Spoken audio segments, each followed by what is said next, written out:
ঘুমাই গেছেন নাকি সোজা গেছুন সকলে দাঁড়ান কোরআনের জন্য স্লোগান হবে নারায়ে তাকবীর নারায়ে তাকবীর দিন ইসলাম জিন্দাবাদ জিন্দাবাদ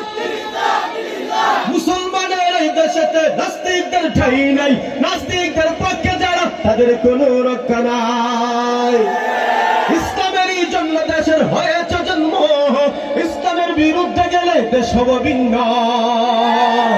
ইসলামেরই জন্য দেশের হয়েছে জন্ম ইসলামের বিরুদ্ধে গেলে দেশ হবে ভিন্ন ইসলামের বিরুদ্ধে যারা নিয়েছে অবস্থান এই বাংলাটাই হবে না যাও হিন্দুস্তান জোর কদমে সামনে চলো বস্ত্র কণ্ঠে আওয়াজ তোলো সবাই মিলে একই তালে দাও না স্লোগান নারায়ে তাকবীর নারায়ে তাকবীর দিন